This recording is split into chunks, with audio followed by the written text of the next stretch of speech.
Right, hello. Just a different video. This is not a guide deck thing about the meta or whatever. It's about sort of the technical side of keeping a card game alive, and I'm just quite interested because I love card games. This is Lorcana's not been my first one. So yeah, I asked this question on Twitter: would people prefer rotations or would people prefer ban lists? And this might be new to you if you're new to card games and Lorcana's your first one. So I'll just explain both. And I basically asked which one do you think Lorcana should have, and like sort of which one. And results are 56% of people said rotations and 43% were going for ban lists. And this could be for many reasons. Well, I'll explain what they both are first. Rotations is used in Pokemon. This is my example I'm going to use for it because I used to play Pokemon. It will be the latest 2 years of sets, expansions. All those cards will be legal for play, so that's your local play, that's your store champs, that's your regional, all your competitive play. All these cards are legal. And then every 2 years they'll do a refresh and bring it up to the current 2 years.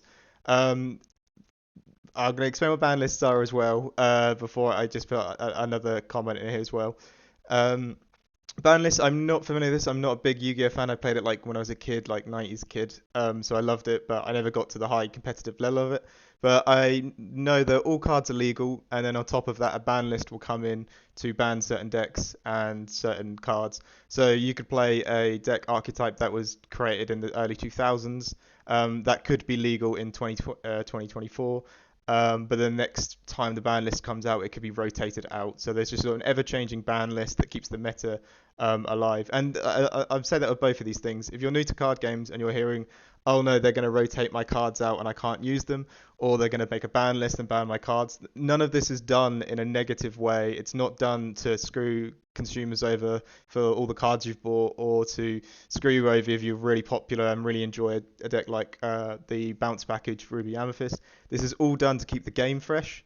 Because yeah, okay, maybe you really do like Ruby Amethyst bounce package, but after a while, it's just going to be if that's the only deck people are playing against and are playing because it's so dominant, you're going to see it at every event. That just doesn't keep the game fresh, and there's not really much room for innovation if this one deck is just going to constantly take up quite a large percentage of the game because it's just so good.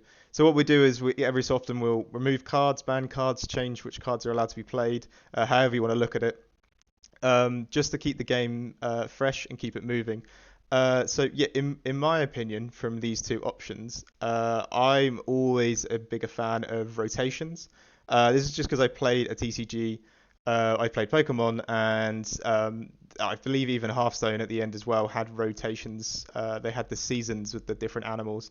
I felt it kept the game really fresh. I really liked it. Yeah, you'd really enjoy a deck. You'd play it for a whole season, a whole rotation, and then you'd move on to the next one. Of course, there'd be a bit of a bittersweet goodbye to that deck you loved. If you're a really big fan of like the Gardevoir deck, I don't know if that's still in the meta. I assume it is. You'd loved it, and then it will rotate out because the cards that make that deck work just go. But then another deck comes along and that takes your heart, and you keep going. Sometimes you might get into a season where there just isn't a deck that you enjoy playing, but still, I've always preferred rotations. Pokemon kept this game quite cheap. It kept this game quite cheap in a different method though. So right now with Lorcana cards, we do have Enchanted that will net quite a high profit, but a lot of the cards as well, like as we saw with the Green Steel in the last set, it just costs loads because a lot of the legendaries were like going for 30, 40 pounds, which was just a lot. So in the end, that deck cost what 700 to build. In Pokemon, that didn't really ever happen, even with the rarer cards, the EX, the Vs, and the sort of top end cards, because they all the cards are that sorry, they have a lot of alt art cards, which I think Lorcana needs to adopt as well. Right now, we only have the Enchanted, and then you could get a foil, but like foils are in every game, so that's not really a thing. Um, so I think they should do loads of alt arts. Pokemon does things with trainer rares, illustrator rares, alt colorings, all these different things, and all of them net for loads of money. Keeping the game like the sort of the financial side of the game. And if you don't want to just hear about money in a game, sadly it does keep the second-hand market alive, keeps the primary game alive, it keeps people opening packs, and it's all just good for the game, in my opinion. And when you do a lot of alt arts, you actually take it away from the people who just want to play the game. In Pokemon, you could get a meta deck for $50 up to $100 at the earlier week when it's just launched and people are still packing it. But yeah, they're in a really good spot where that game has been going for so long. It's so popular. Collectors want the rares. They want the whole sets. It drives the prices down. I remember in a week or so, a $25 card will drop down to $18 or so. But of course, the alt art rares will keep their value.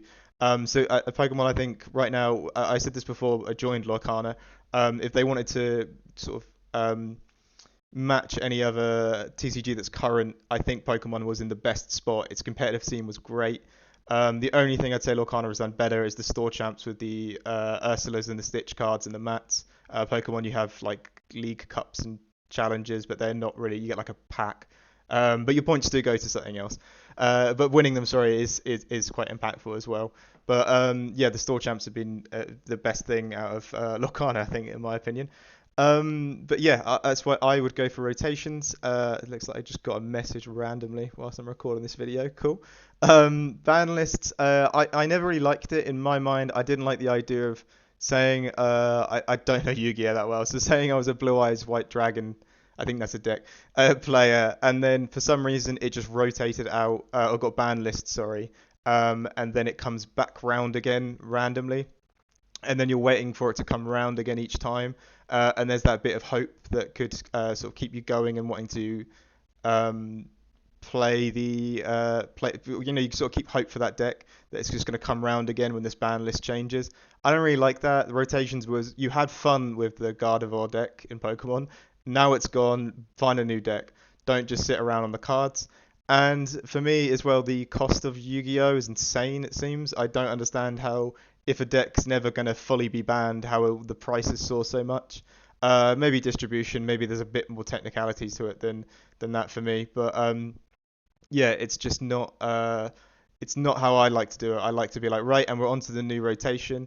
It also keeps power creeping down as well. If a card from the 2000s could be active at any point in the 2020s, it means whenever you write cards, they can't be better stats. So if you had a 2-2 that was printed in 2001, by 2020, you're going to either have to power creep that one cost 2-2 and make four fours that are cost two cost, or you're gonna have to do something really random. And you can see it with Yu-Gi-Oh. You look at the earlier cards, were like the Genie card, the green one that was um, really cheap, and it was just a really good cost, four cost or something like that.